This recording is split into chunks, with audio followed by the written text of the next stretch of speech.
they must be in balance. The people, planet, and profit side must be in balance. When I moved on, it was over 30,000 people. We almost became a mergers and acquisition machine. And it was really about growing revenue and EBITDA. We talked more about who we were going to buy than really our purpose. Why are we doing this? And it felt a bit hollow for me. Reflection is a really important part of my sort of practice of grounding myself. And I reflected on what I wanted the second half of my career to look like. And I was really searching for purpose. The B Corporation certification is business as a force for good. You balance impact on not just the bottom line and the finances, but on other things like people and planet and society and justice.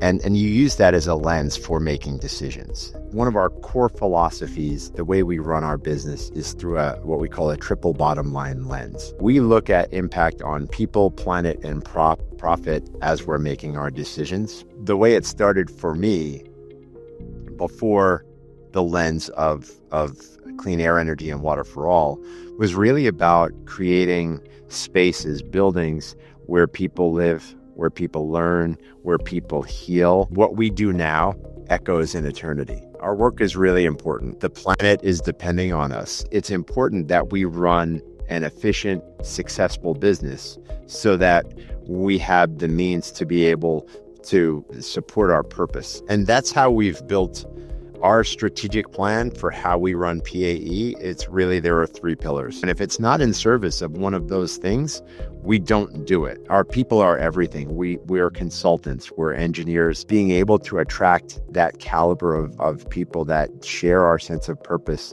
really brings us all into alignment. The top tier firms that are really chasing productivity and profitability try to be at about 65% utilization. That's not aligned with our culture. We're not trying to eke out every penny of profit. That gives our folks more time to do things that are not just about generating revenue. We retain 90% of our staff.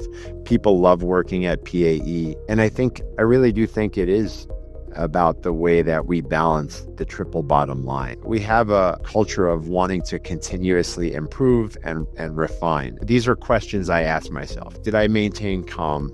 Did I act with courage? Did I try to kind of bring clarity and calmness to the situation, or did I make it more intense? Servant leadership is really an important part of my philosophy, and I think it ties together with Stoicism. We run a very, very transparent organization. I need to earn people's trust as I lead. For me, the only way to really be authentic is to be vulnerable. I'm not perfect. I hate to sit here and talk about these things like I've mastered them, because I am very much a work in progress. If somebody was watching what you did for a week, would your actions align with what you say is important to you? This is the Business Philosopher Within You podcast. I'm your host, Bhavesh Naik. An essential aspect of being a business philosopher is the application of deep, independent thinking about the human condition to produce concrete results in the marketplace.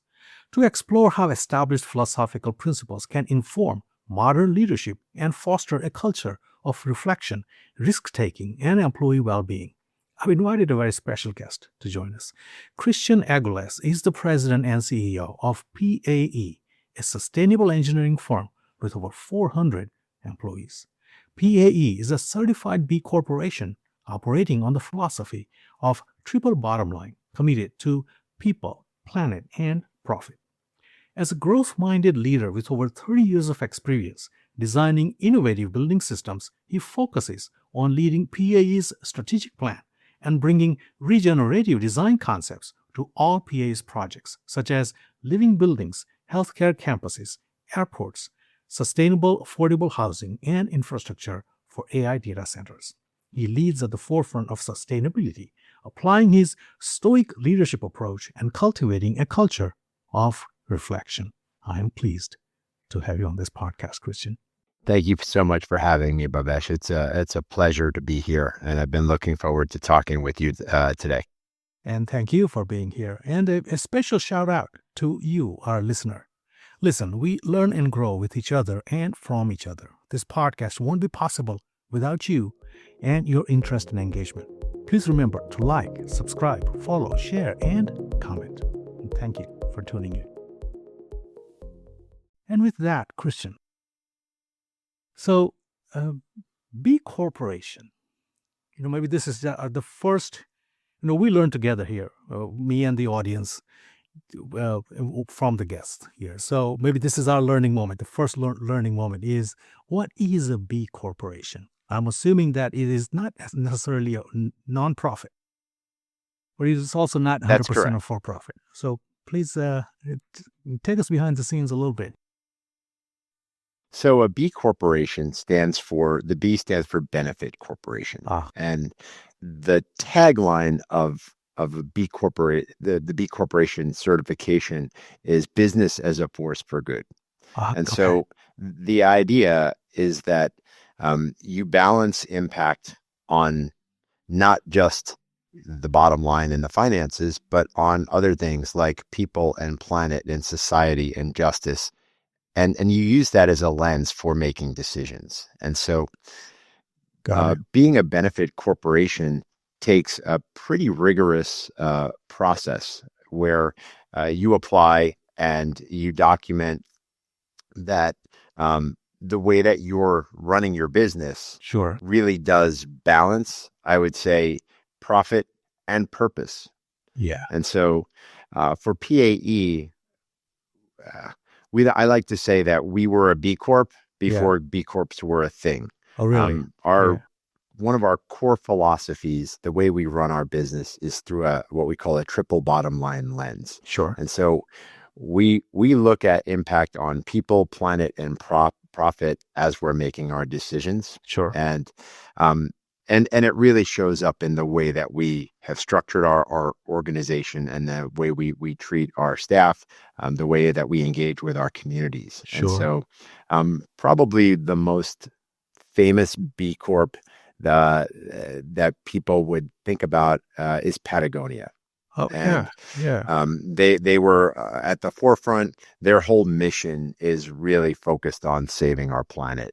Sure. And in that way, PA is very well aligned with Patagonia. Right. Absolutely right. And that's an admirable mission and vision. That's a huge vision and big mission. So I applaud you for taking on a role like that. You come from for-profit world. Is that correct?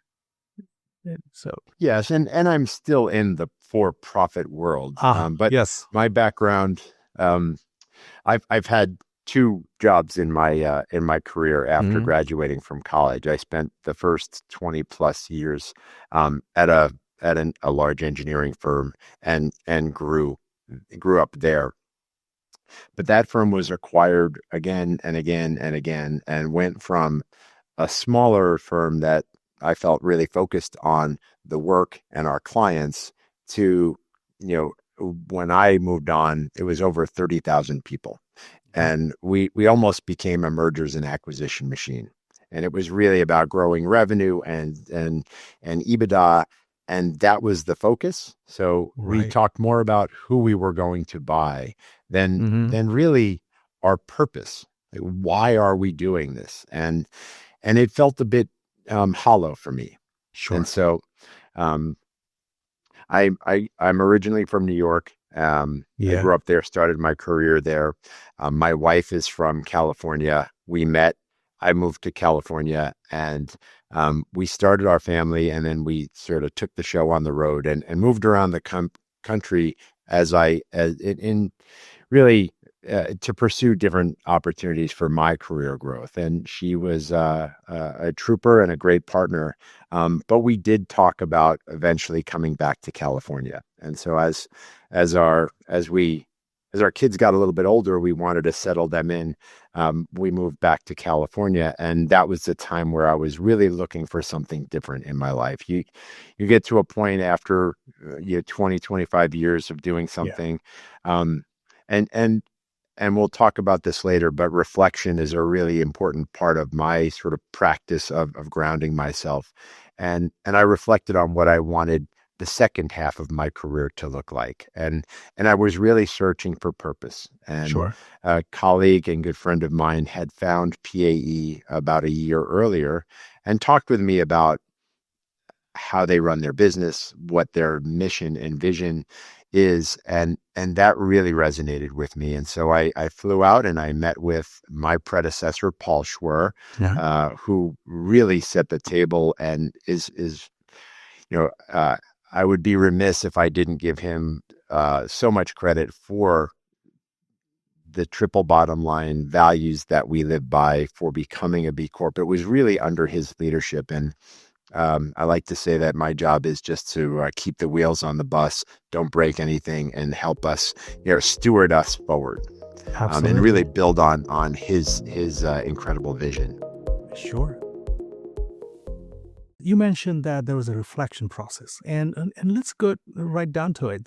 So the reflection process, I'm sure that our audience, I'm sure that a lot of us, we all struggle with major decisions, big decisions, small decisions, and career decisions, right?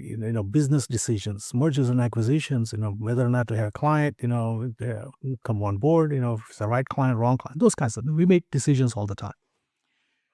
What is that reflection process? If you can kind of take us behind the scenes, and I know that you are a follower of what's known as the Stoic philosophy. And I don't know if that had a role to play in this, but if you can just kind of take us behind the scenes and give us an idea of what kind of reflection are there any milestones that you can follow with someone who is faced with a big decision?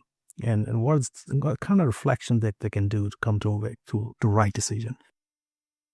For me, my reflection practice is tied together with my gratitude practice, Oh, okay. and so for me they balance each other out. Gratitude really helps to anchor that perspective and my humility, but reflection is a huge part of Stoic philosophy, and for me, there's layers. There's daily reflection. So Sure. I really try to start my day with a gratitude practice, and then reflecting on the previous day. Sure. What I did well, what I'm proud of, Yeah. where I could do more, how I might have handled a situation differently, and that prepares me for the day ahead. Sure. But then I also, through different podcasts and reading, became familiar with this idea of reflecting over the course of your life. And so the idea was you basically go back in 10-year increments, and you ask yourself, you look at yourself 10 years ago, and what advice would you give to so I'm 55. So what advice would I give to my 45-year-old self? And really think through what I was going through at the time, the things that I was worried about, what the outcomes were, and what advice would I give? And then take it back. What advice would I give to my 35-year-old self? And then what advice would I give to my 25-year-old self? And that is a practice that exercise was incredibly valuable to me, because it helped me. I think we get so busy and we get caught up in our careers and our families and the things that we're doing. Not all of us really know what our purpose is. And what it is, what's important to us, and why are we doing the things that we're doing? Absolutely. And if somebody was watching what you did for a week, would your actions align with what you say is important to you? And to me, reflection really helps bring those things into alignment. Yeah. Right. And how do you know that a decision that you've come to is the right decision? Is there a indicator? Does it evolve? Is there some kind of a physical sensation that you feel? Anything like that? I think so. You brought up Stoic philosophy, and so indulge me for a second. Please I do. want to Yes. talk a little bit about what that means to me. I can't wait. So I want to learn it. Yeah. So, Stoic philosophy is an ancient philosophy, Sure. and it's really anchored, I would say, in the four cardinal virtues of Stoicism, and Sure. that's wisdom. So, Hmm. um, and a theme that you'll find throughout Stoicism is knowing what's in your control and Yeah. what is not, Ah, and then yes. courage, Uh-huh. doing what is right Yeah. even when it's hard, Sure. justice, Uh-huh. acting fairly and acting for the common good, and temperance. Just Sure. it's discipline and balance, Yeah. and that ties to Aristotle's golden mean and the philosophies of bringing balance into your life and all of those other things. But for me, I've Right. I've translated that into kind of five core principles that guide me. Right. And that is, first, focus what I can control, Uh-huh. accept what I can't, Yeah. and improve what I touch. So for me, that's Ah, important. Am I yeah. making this better? So that's Yeah. one lens. Did I help or did I hurt? My Yeah. intentions might have been to help the situation, but did I do something that detracted? And Mm-hmm. and how could I have a bigger impact? Sure. And then the next one is lead with calm and chaos and act with courage. And so I ask Mm, myself these are questions I ask myself. sure. Did I maintain calm? Did I Yeah. act with courage? Yeah. Right? Yeah. Did I try to kind of bring clarity and calmness to the situation, or Right. did I make it more intense? Yeah. Um, Yeah. and then service and purpose. Like, is Yeah. what I'm doing, does Yeah. it have a purpose, and am I providing service? Like, Right. yeah, servant leadership is really an important part of my philosophy, and I think Sure. it ties together with Stoicism. And Yeah. the last is my practice of gratitude and reflection. So, Sure. looking back on those other four, and how well did I do? So, Sure. so that's the lens that I use. And you asked me about a feeling. Is there a physical feeling? Mm-hmm. Um, I would say. When I've reflected and I feel good about something, I am filled up with pride. Ah, I it yeah. it's a positive feeling Uh-huh. where you're being truthful with yourself, and Yes. and if I handled something really well, if there was a difficult situation Right. where I very well could have perhaps lost my temper, talked in a tone that wasn't appropriate, Yeah. and I feel good about how I handled myself. If Mm-hmm. I improved the situation, if I mentored somebody, if I gave them guidance, Yeah. I do fill up with a sense of pride. Yeah. And thank you so much for explaining that. I've always wanted to learn about the Stoic philosophy, and I can look it up on Google. But coming from you, someone who's practicing it, you built a 400 people engineering firm with this philosophy as the bedrock, and coming from someone who's practicing it, right? That it just adds a real reality to the philosophical idea, right? You said it fills it up with pride. And what part of PAE and its mission and its vision or its purpose was that factor in that reflective process that filled you up with pride? So, if I do this, I'll feel this. Was there like a cause effect type of a relationship between those two aspects?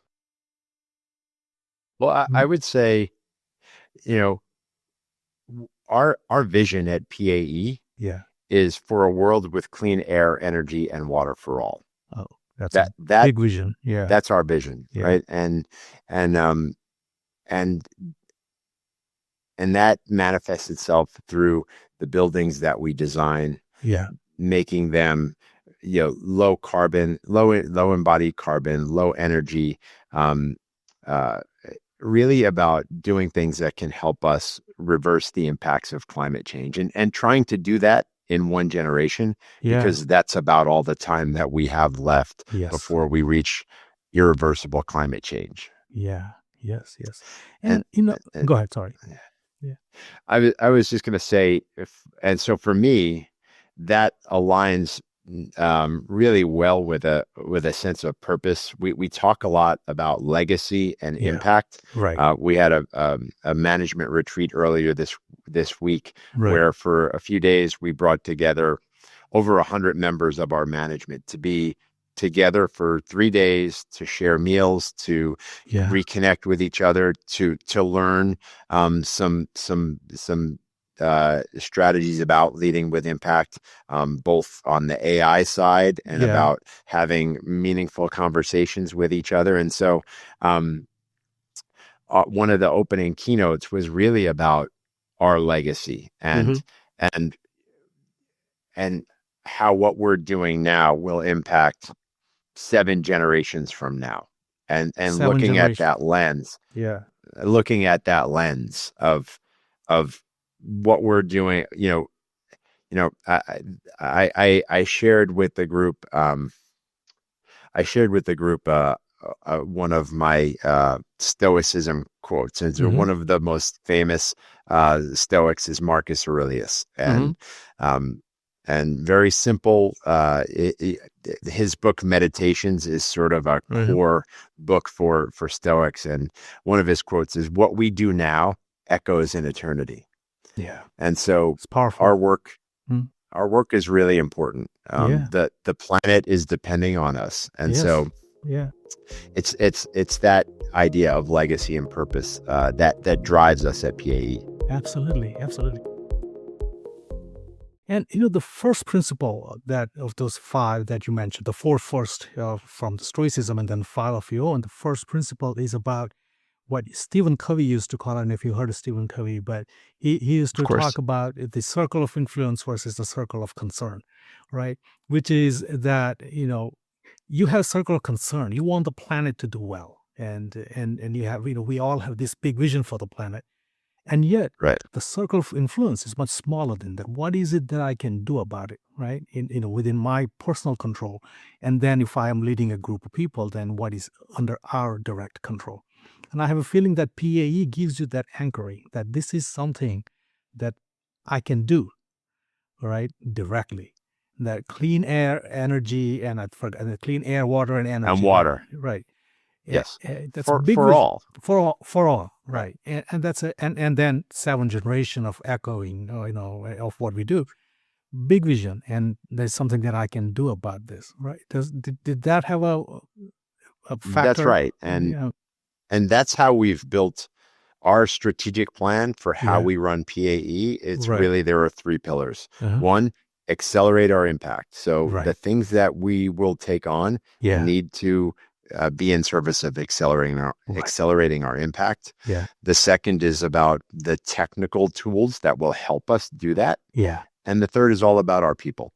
It's all Absolutely. about Yeah. creating a place where people feel engaged, where they feel a sense of belonging. Yeah. And there's a particular focus on empowering our next generation of leaders, really providing the mentoring and guidance for that Yes. next generation of leaders so that we can continue our impact. And so Absolutely. Yeah. those are the things that's our lens at PAE. Those are the Yeah. 3 strategic initiatives. Yeah. Those are the things that we pursue. And if it's not in service of one of those things, Yeah. we don't do it. Yeah. And I will say for engineers, we tend to think that we're capable of a lot more than we really are. Mhm. And it's much more difficult to figure out what you're going to say no to Mhm. than what you're going to do. And so having that discipline and focus Yeah. on those 3 pillars of our strategic plan helps keep us grounded in what's really important. Yeah. Right. And you were an engineer, and I'm an engineer too. And I used to study in our college. I don't know if you had this. I'm sure you did. When I went to engineering college, they used to also have these courses called humanities. And I always used to, all of us engineers, we didn't want to. We only wanted to do the cool technical stuff, and we didn't want to do the humanities courses. And I was a little bit different. I like the humanities courses more than the engineering courses, right? And that's why I'm here doing what I do right now, having this conversation, right? There types of the conversations that we're having today. And you are in a similar boat. You are an engineer, I can relate. I You can made this transition. absolutely relate. Yeah. I think I can trace my path into engineering Yeah. uh, to one of my core philosophies in life, which Right. is do hard things Uh-huh. because they teach you how to do other hard things. Yeah. And I've evolved that into doing hard things with grace. I And love it. um, I wasn't really sure what I wanted to study. Yeah. And some advice my father gave me was, if you don't know what to do the hardest thing you can, Yeah. and then the opportunities will open for you. And Right. engineering is pretty hard. And Yes. so Yeah. while I would say under different circumstances, I probably would have pursued journalism and writing because that really was what gave me joy. Yeah. But I did the hard stuff Yeah. and actually found a tremendous sense of purpose Yes. in engineering. You know, the way it started for me before the lens of clean air, energy, and water for all Hmm. was really about participating in the process of creating spaces, buildings Hmm. where people live, where people learn, Yeah. where people heal, Right. hospitals. Yes. It's where people live their lives, Yeah. and being a part of creating that architecture.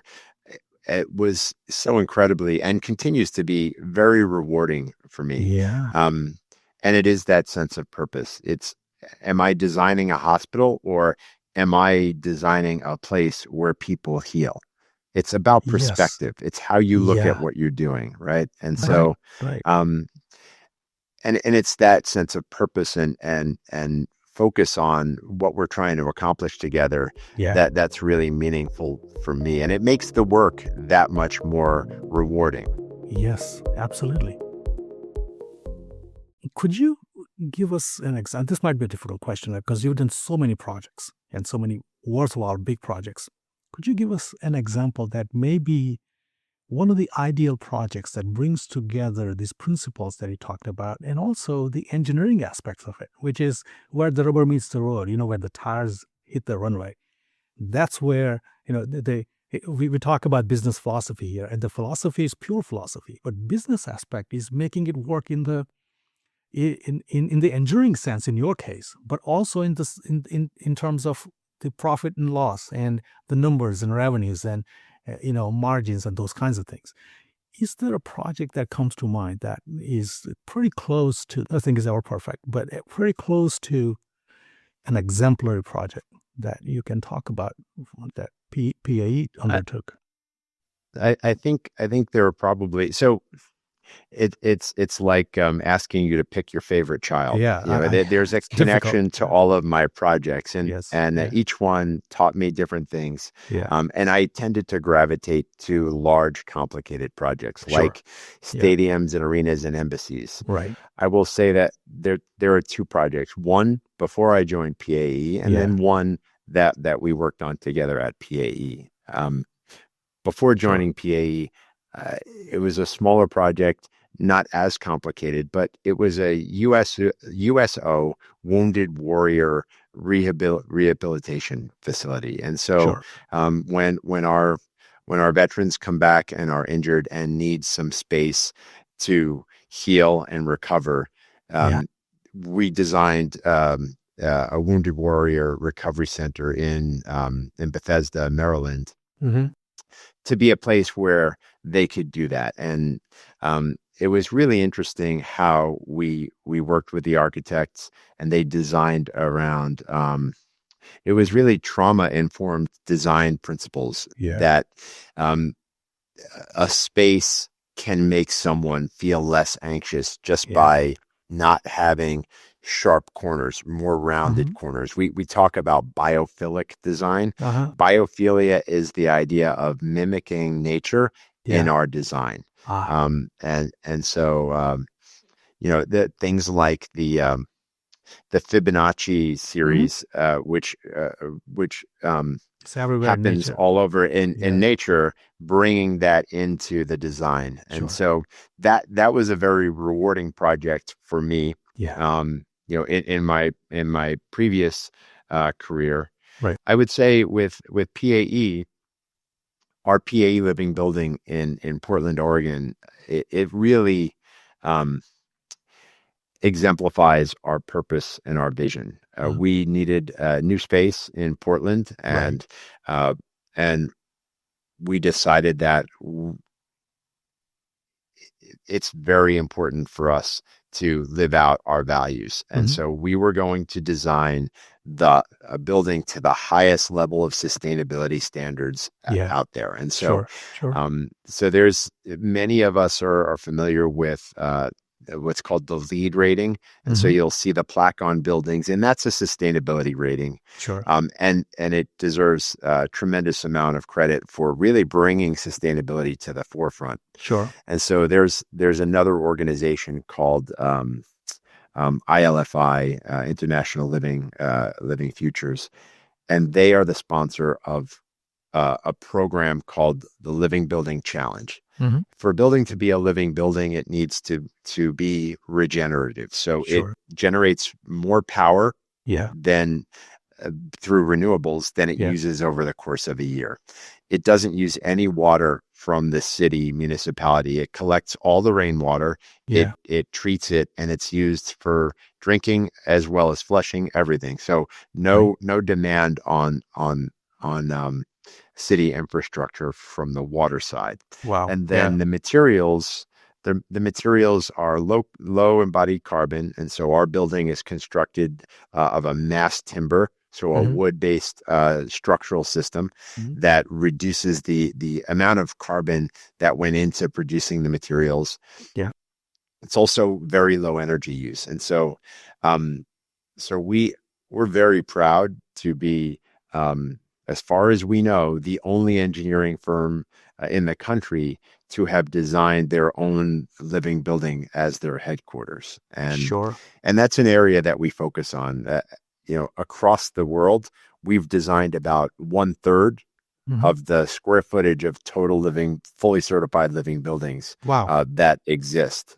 And Wow. so, for us, that's how we demonstrate our values in action. Absolutely. You know, Christian, it must have been quite a tightrope. You have to, you're taking on these big projects, right? And by the way, LEED, I just wanted to clarify, go back and clarify a little bit. LEED is LEED, right? So there's gold, Yeah, platinum, those kinds of certifications. Those that's are, correct. right? That's correct. So you're designing these buildings and regenerative buildings, and they are basically living buildings. And so you're putting out more energy into the environment than taking it. That's how you explain it, right? So these are Correct. so so there, and then right, and that fits right into your purpose: clean energy, water, and air for all, right? So you're right on purpose with that. But it must be a tightrope to walk, to balance that with profitability. So we talk going back to this idea of profit and purpose. The triple bottom line is y- the profit is important, but the purpose. I don't know if there is a priority. You prioritize one or the other. But do you have any takes on that? How do you balance these two in They practice? they must they must be in balance. Yeah, yeah, The people, planet, and profit side must be in balance. yeah. One something that I say often to put this in context is no margin, no mission. Ah, If we don't generate some profit, yeah, then we have nothing to share um, yes, with our people and our communities. And yeah, so, you know, our, it's important that we run an efficient, successful business right, so that we have the means to be able to kind of support our purpose yeah, and really try to accelerate our vision. And so, sure, but that's a really good point. Our living building that we built, we designed it. We mhm, are the anchor tenant. We are an equity partner in it.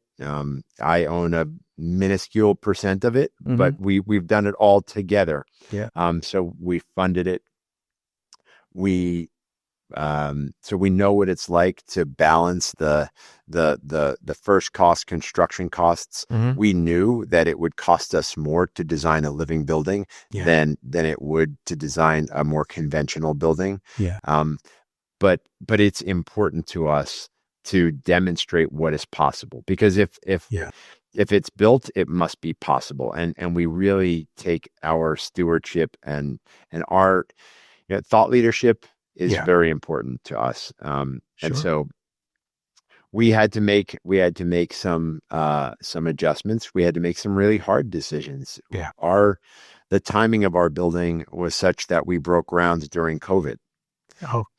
We had to make some very important decisions, difficult decisions about whether we should move forward. But we stayed the course. Again, that was under Paul's calm in chaos and under his stewardship.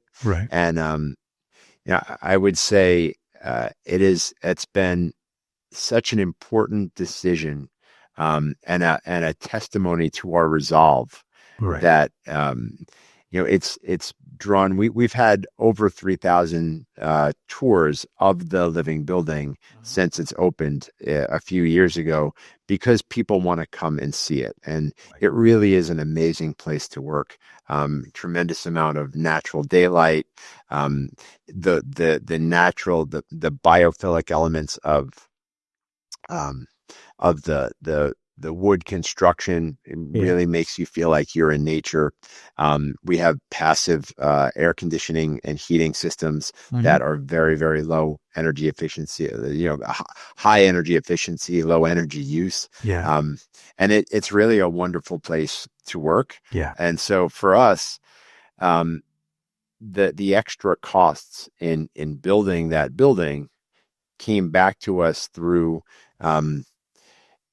our engagement of the staff that work there, because they just love being in that living building. Our ability to recruit new people to come, because people want to be part of something with a sense of purpose bigger than themselves. And when you have a clear sense of purpose and a vision and a mission, it draws people with like-minded philosophies. And so it tends to attract those people. And our people are everything. We're consultants, we're engineers.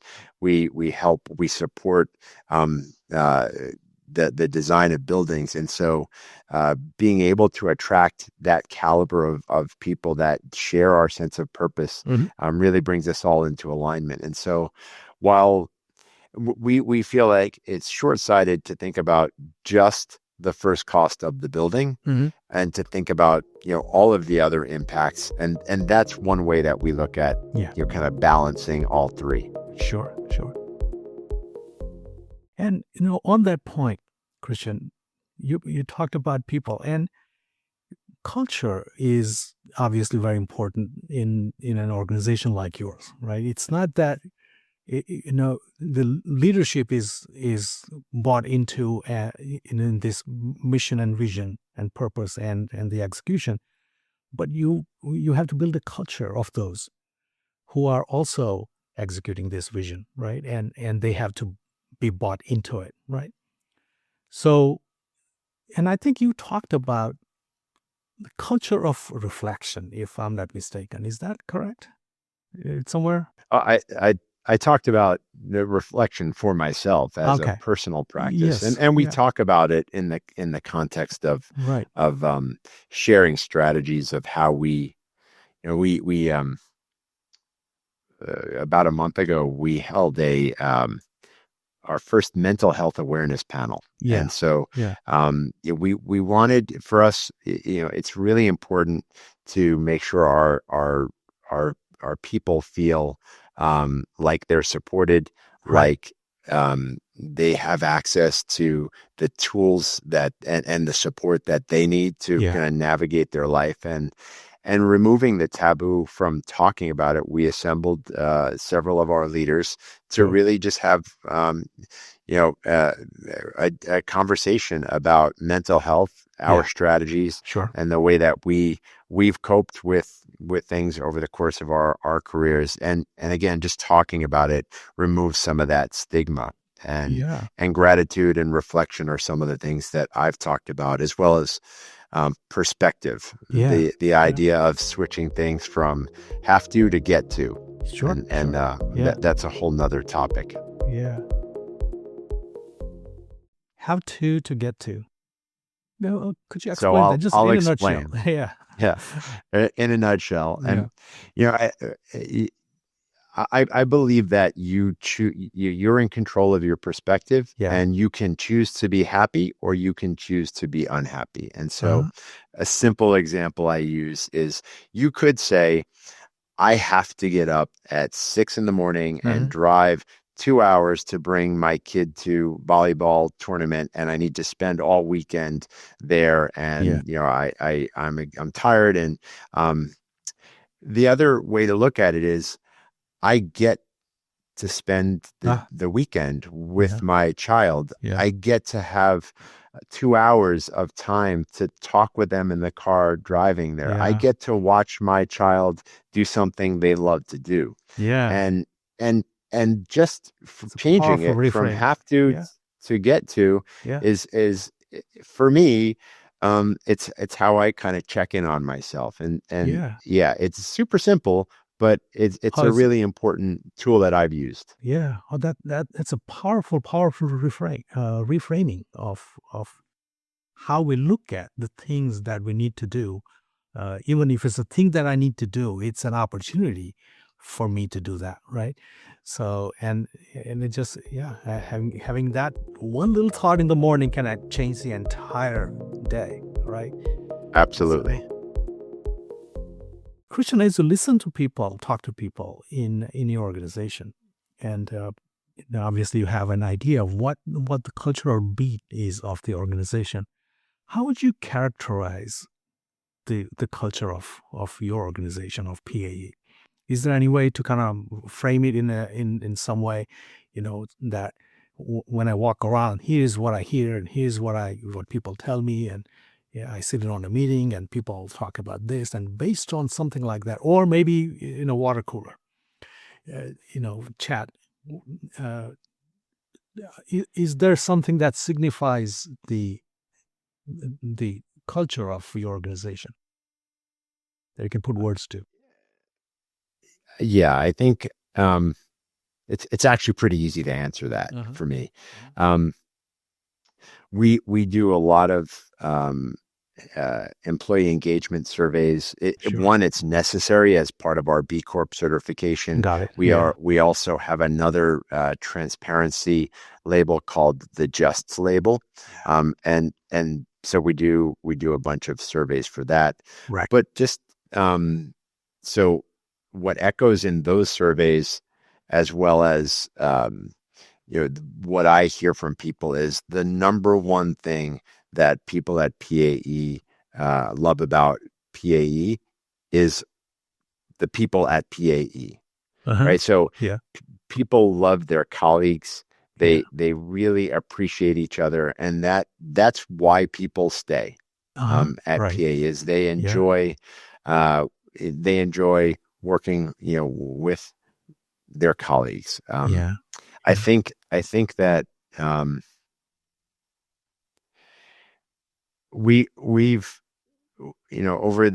over the past few years, I took over as CEO about a little more than two and a Mhm. half years ago. Right. And so um, and that brought a lot of transition in a lot of different offices. At the Sure. same time, our very well loved and respected former president Paul Schwer Yeah. shifted to a part-time role, so he's Uh-huh. still with us working, and Yeah. I just got to spend a few days with him. Sure. Um, and then the leadership of our various offices shifted, and so I think there was a bit of nervousness Mhm. about a new group of leadership, Yeah. and so um, as I expected, we saw a dip in the in the statistics and the survey results around confidence in leadership. Now, Yeah. if you if you look across, across all companies, a stat that I've become familiar with is most CEOs have about a 50% approval rating. So Yeah. it's, right around 50%. And Yeah. so, and I think that ties back to trust and transparency, Yes. which are really important for us. Hmm. We run a very, very transparent organization. Yeah. Um, and so internally, our surveys have gone from almost 90% trust Hmm. in the leadership Excellent. to 75%. Yeah. And so I expected I need to earn people's trust Yeah. as I lead, and it will take time. And so Yeah. um but I'm happy with 75% having Yeah. a high level of the question was, do you have a high level of confidence in the Yes. leadership of PAE? Yeah. Yeah. And 3/4 of our folks have a high level of confidence. That is Um, tremendous. Yeah. Yeah. our our um, our voluntary turnover rate Sure. is very, very low. It's below 10%. Yeah. And so we Yeah. retain 90% of our staff. Yeah. People love working at PAE. Um, and I really do think it is about the way that we balance the triple bottom line. And Yes. so, Yeah. um, something that we do in our industry, we're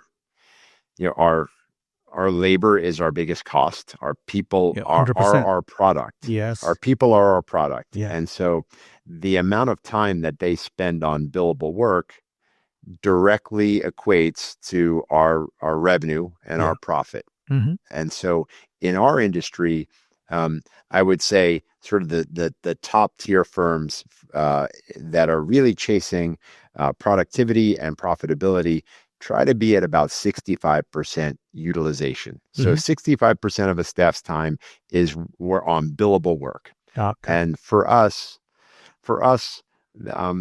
that's not aligned with our culture. We're not trying to eke out every penny of profit. And so our utilization goals are much lower, Yeah. between 55 and 56%. Right. And that gives our folks more time to do things that are not just about generating revenue, but um, you know we have a philosophy and a goal of giving away about 1% of our revenue per year Hmm. to charity in some form of or another. And so Yeah.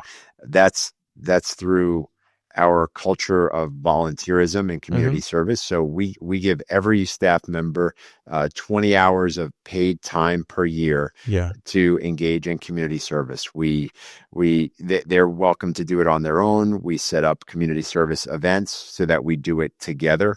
And so that's really important, not only from helping the communities that we're in, but Yeah. also the side benefit is it's a great way to help give our folks a break and improve their mental health, because the impact of doing volunteerism has a direct effect on mental health and Yes. wellness. And Absolutely. so 100%. um, Yeah. Yeah. so that's something we always knew was good for our communities, and we've learned that it's really great for helping our people feel engaged and helping them to recharge. Yeah. Because what we do is it's hard.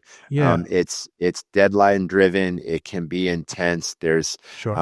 There are a lot of competing interests, and so we need to make sure that we're giving our people a break Yeah. so that they can recharge. Absolutely.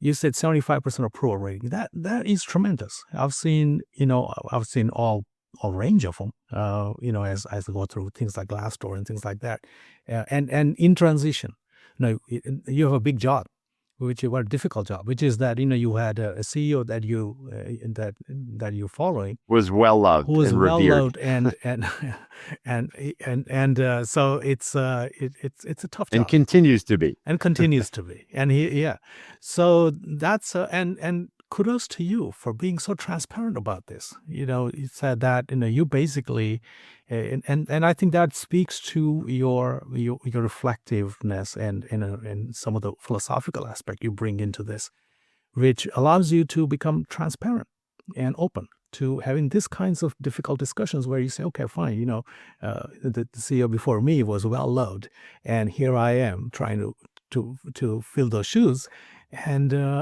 you said I need to earn the trust, and that's a pretty humble statement to make for a CEO to their workforce. I did look at the Glassdoor, and there are a few reviews that basically, and by the way, they confirm what you said. They love the people who are there. And then they did say that they were talking about the profit and the purpose balance. And I heard a couple of reviews. I saw a couple of reviews that basically said that the profit has taken over the purpose. And that kind of stuck out. Do you have any takes on that? If one of these people who left a review like that, and you having a coffee with them, a beer with them, and having the conversation, what would you say to someone like that? I would say that all things need to stay in balance. Yes. And the way that all of the decisions that we make as a board and as a leadership team, are many of them are very difficult decisions with 100%. trade-offs. Yes. And so again, it's about perspective, right? Yeah. So if our number of people in our staffing is not in alignment with the work that we have to do. Yeah. And we look at that. Yeah. In sometimes we will look at our backlog, and if it's just a little bit of a dip and then we see the work kind of coming back in a couple months, right, we will keep people employed with really not enough work to do, and we'll shift them to doing standards and other things to keep them busy while we wait for that work to come. Sure. If it's looking like for the next 12 months, we have a decline and there's an imbalance in our staffing and our work, and we need to make an adjustment, some people automatically believe that's a decision just to maximize profit. Mm-hmm. But but we have to run a responsible business. So there's some basic things that we need to do. Right.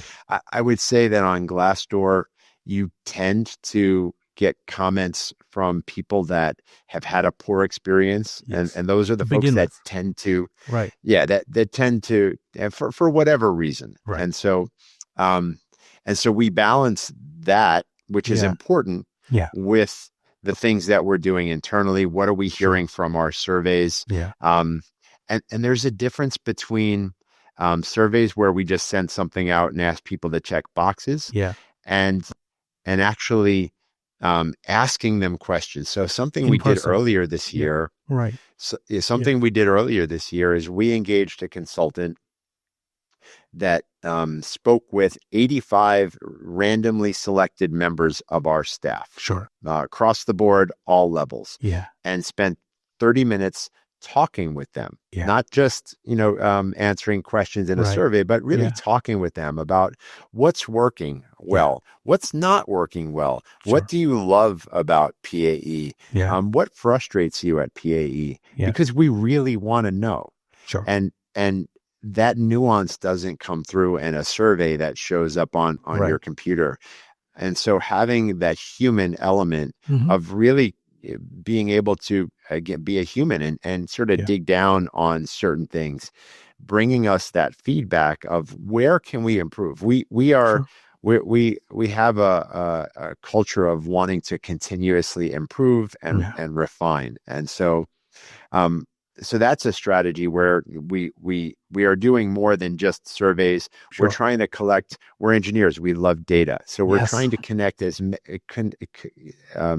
to get as many data points so that we have a full picture and we can move forward. One of the sessions that we focused on as a result of the feedback are how could we improve our our coaching, mentorship, and knowledge sharing practices at PAE. Yeah. There's recognition that there's a really great foundation, but there's still some gaps. And so we brought about 40 of our leaders together to brainstorm, how do we make this better? And had some really great action items and takeaways. And so I think it's being open, being willing to hear, creating a safe place for people to be able to share that feedback. Exactly. You want people to feel like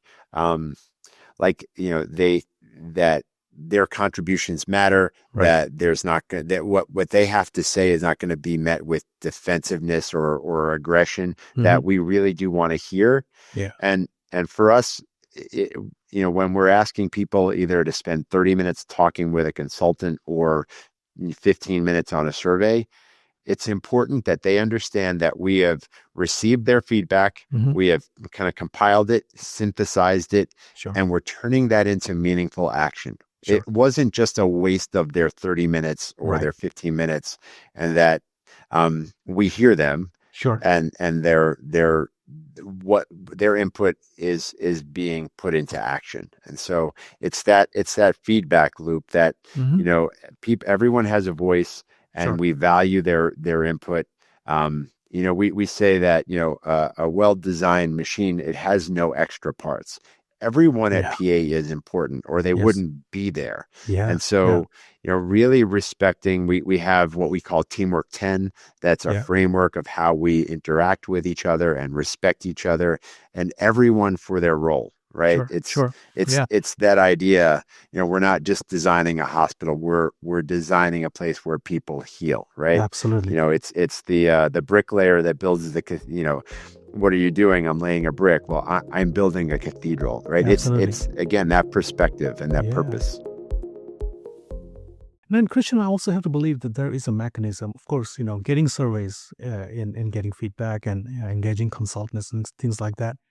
I also believe that there is, you've taken into account just the mechanism of a boss talking to an employee and having a conversation, either filtered down through the organization, maybe one-on-one, maybe Monday morning staff meeting, where these kinds of issues, and having that safe, trustful environment where people can talk about this in a positive, of course, constructive way. That is also part of. We've created several sort of layers of that. So we have what we call pods, and so groups of 4 or 5 people get together on a weekly basis, and they're able to talk and share. And so that's an ongoing relationship, and every once in a while we'll switch up the pods. But that's something that we actually put in place across the entire firm during COVID, because we wanted, when our staff were working remotely, everyone had a different experience of what it was like to be working remotely. And we found that really some of our younger folks were struggling with the isolation.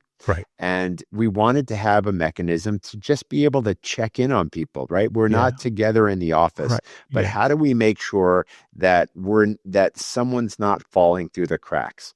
Because we really, really care about each other, and we feel a responsibility to kind of be looking out for each other. And so the pods were a great way for us to make sure that, okay, well, so-and-so didn't show up for their pod, or their camera wasn't on, or they didn't seem quite right.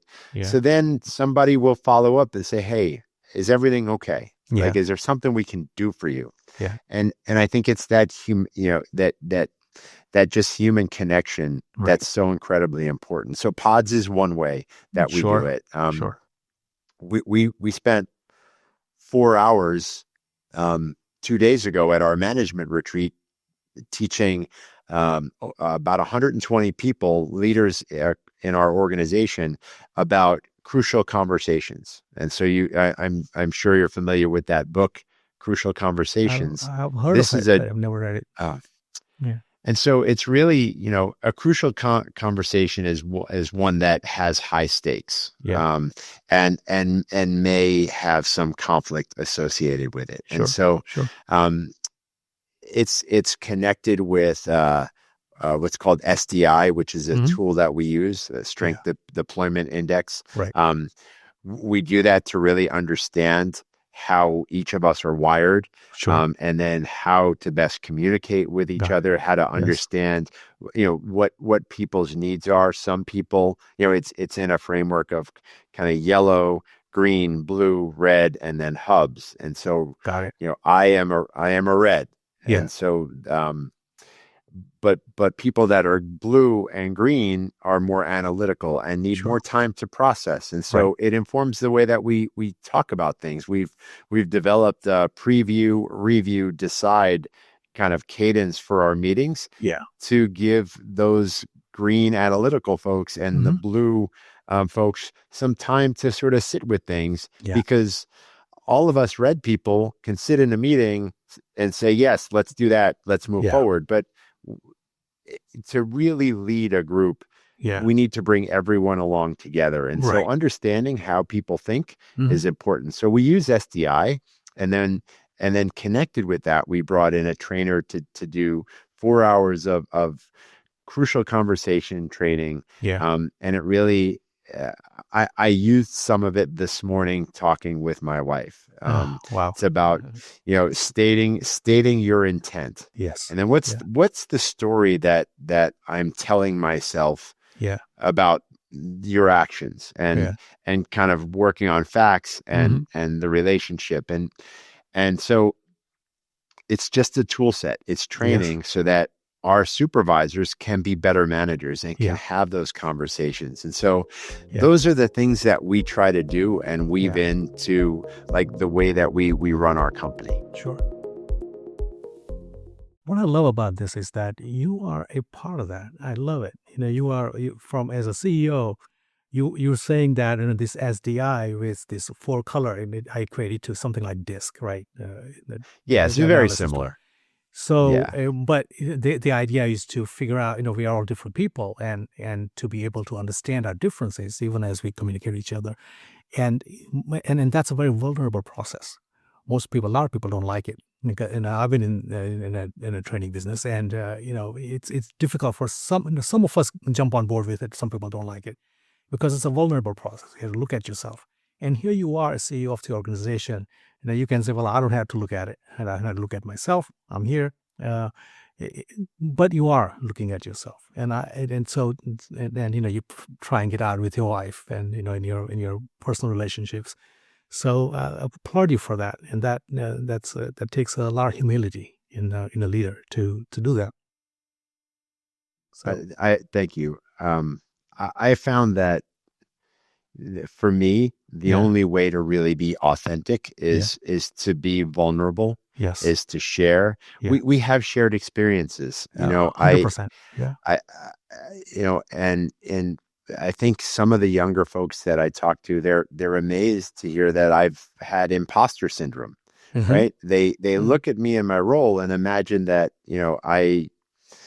I've got it all together. And yeah, certainly we all go through it. yeah, All of us. right, It's right, not unique to you.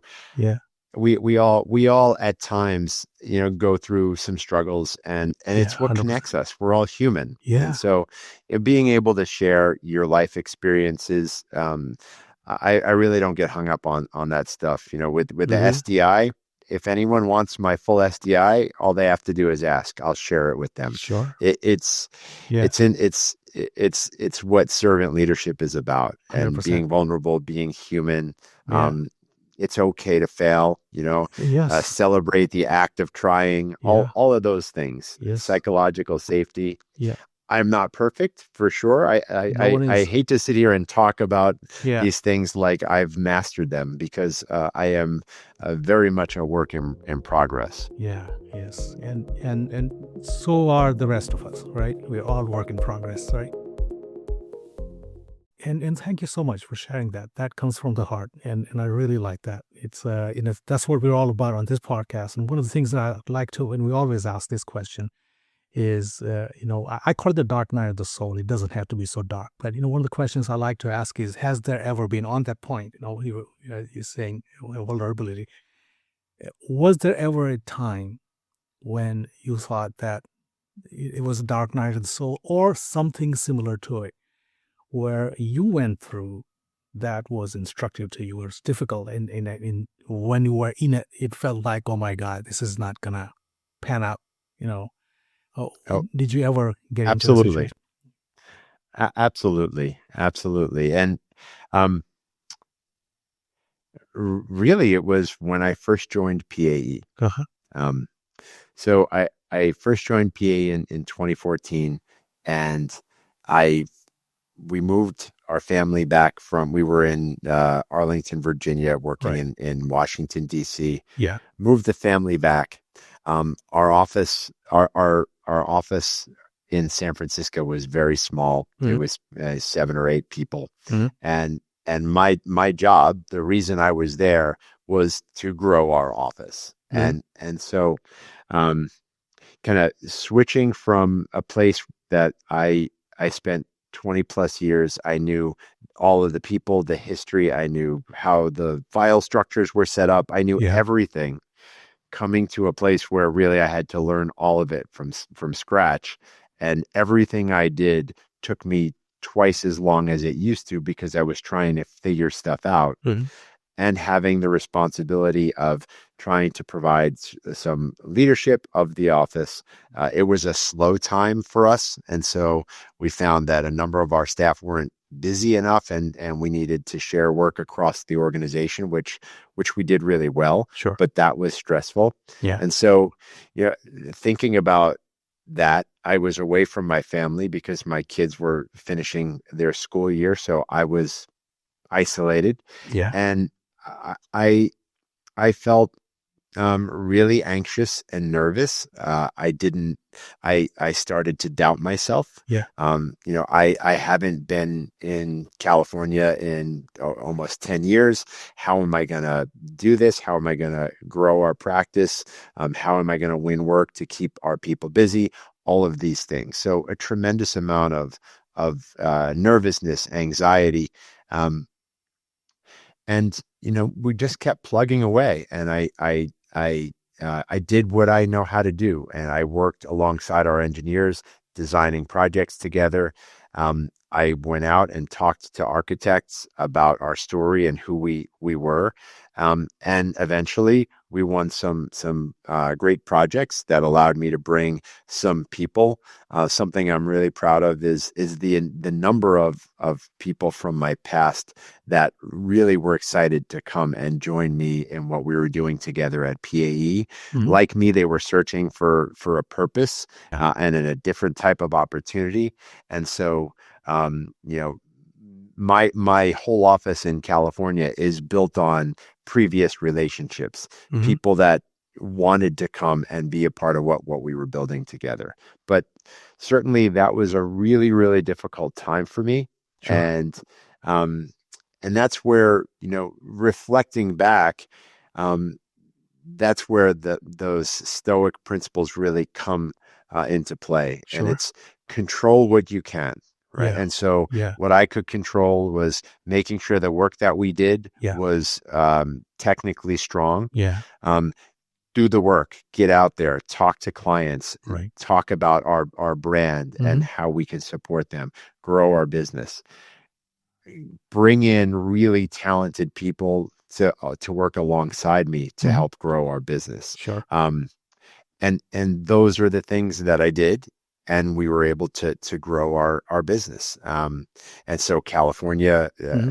is thriving, and is under the leadership of one of the first people that I brought in when I joined PAE. Yeah. Grant Craig is doing a fantastic job of leading our office here. Um, Sure. I would say the other along those lines, as I evolved, at PAE on my way to this role, um,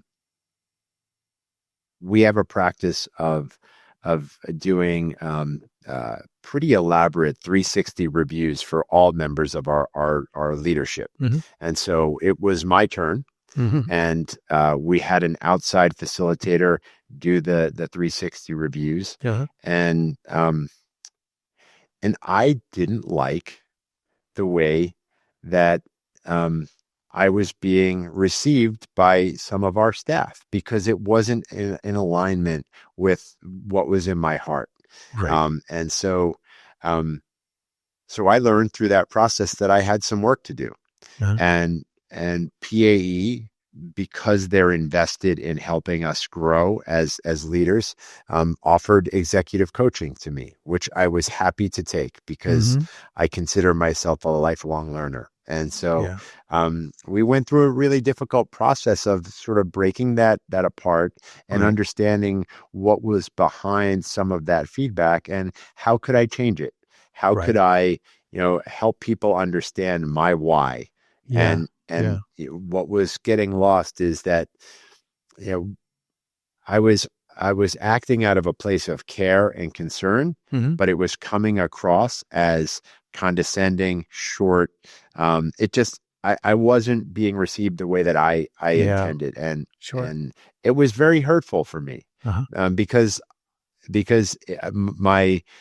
my objectives weren't aligned with the way I was being received. And so I worked for a couple of years with my executive coach, who we later hired, and Sandy Lindstrom is now part of PAE, Mm-hmm. helping more members of our team. But that was also a really difficult process. And I'll say, if I didn't put that work in, I don't think I would have been able to um, uh, move into this role. Yeah. Like Yeah. that set me up to be able to take on this leadership role because people noticed. Yeah. They noticed the effort. Right. They said, "You know what? Right. We see you Yes. trying." Yeah. And to me, you don't have to be perfect, but if Yeah. people see you trying, they'll give you a tremendous benefit of the doubt. Right. And I felt that. Yeah. That's a terrific story. Thank you for sharing that. Growth and learning and change. And it feels sometimes like, to me at least, it feels like a shifting sand, right? Everything is changing. Things are changing around us. The world wants us to go one way, and our internal signal and our internal guidance systems basically wants us to hold down and do things a certain way. So and there is this tension, there is this stress, and then we're in the world where AI is taking over, and there's always this change, and things like it feels like things are in flux. What is it that someone like you, a leader like you, what do you do to kind of ground yourself in the midst of change? And I'm sure your philosophical study and your philosophical, you being a student of that philosophy, the Stoic, and I take your faith, you probably have some nuggets of gold there. How does one keep, how do you keep yourself grounded? And maybe it's instructive to the rest of us. So you're coming back to that idea of calm in chaos, right? And then one Yeah, of my kind yeah, of, but the how. yeah, yeah. During my coaching, Sandy shared with me a book by Jim Dethmer, Uh-huh. and he talks about living kind of above the line. Right. And so, taking a moment to understand, how am I entering this situation? Am Sure. I entering in a place where I'm driven by ego Uh-huh. and winning and trying to get my way and just prove my point? Or am I coming to it from a place of really wanting a win-win and what's best for all, Yeah. and no ego? And so Right. grounding yourself and checking in with yourself, and how you're feeling emotionally, to Mm-hmm. me, is number one. And that idea of kind of living above the line, Mm-hmm. and resetting. Yeah. If I'm not, then you take a glass of cold water and a few Yeah. deep breaths Yeah. and recenter, and let's bring your best self to this thing and not try to be, again, win, ego, Yeah. reputation. It's not about me, it's about we, it's about us. And how do we get the best result for PAE? So I would say I would say that is one of the strategies that's worked well for me. Yes. Yeah. Um, and then it's also about sort of kind of its perspective.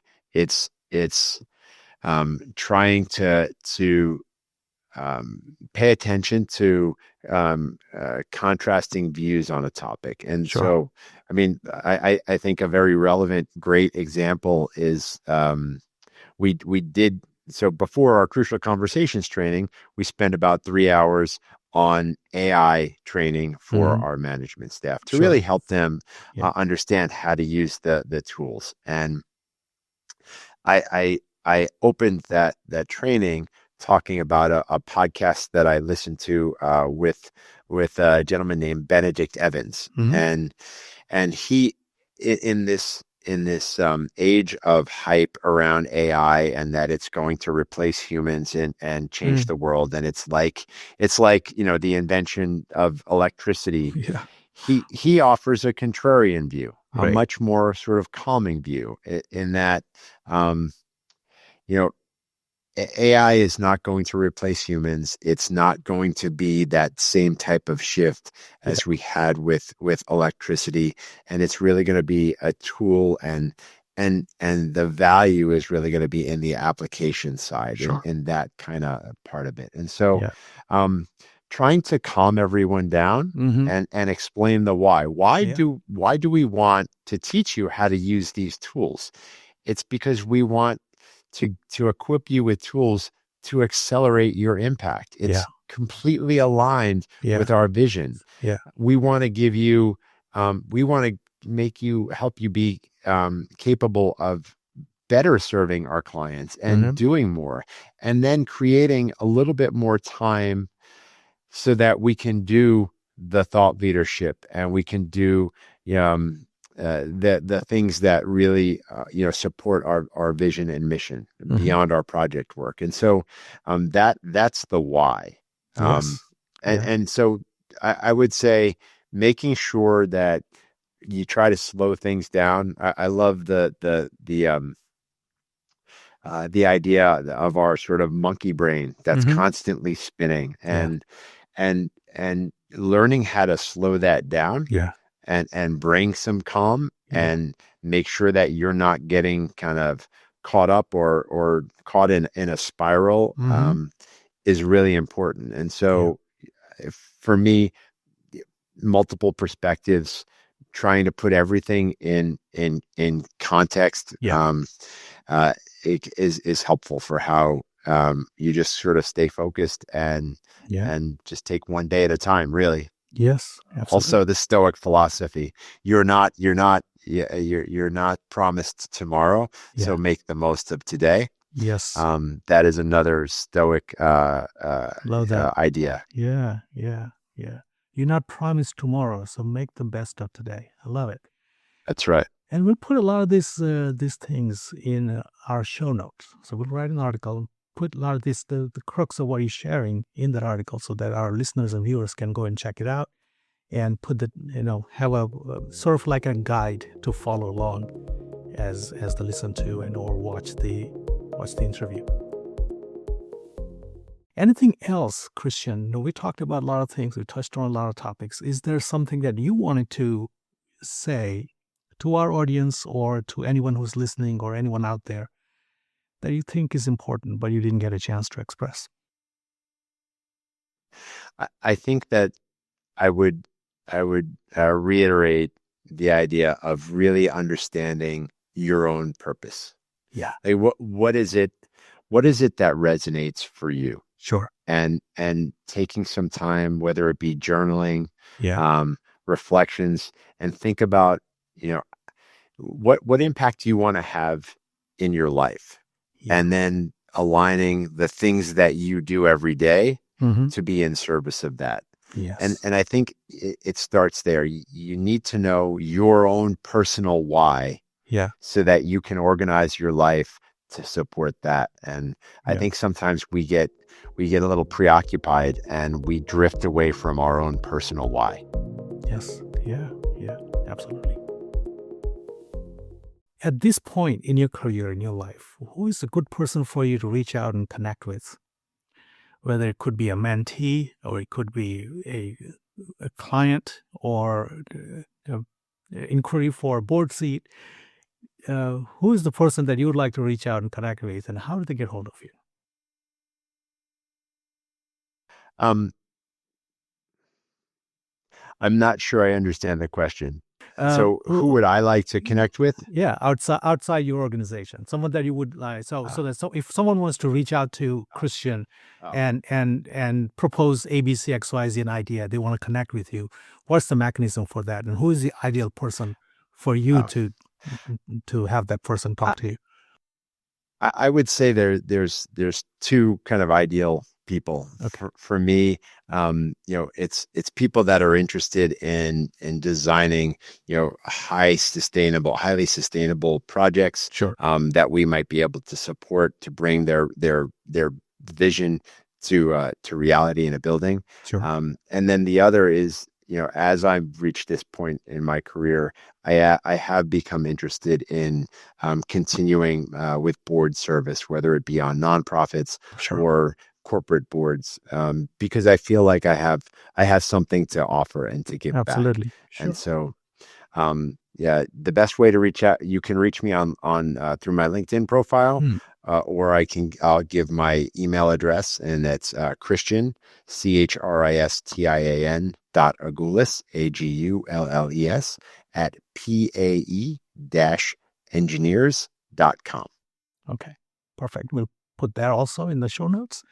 And I really want to thank you, Christian. This has been a fascinating conversation. I learned a lot. And I love the fact that you opened up, and the vulnerability as a leader that you bring to the discussion is just heartwarming. So thank you very much. Appreciate it. Thank you, Bhavesh. I really appreciate the opportunity to talk with you today.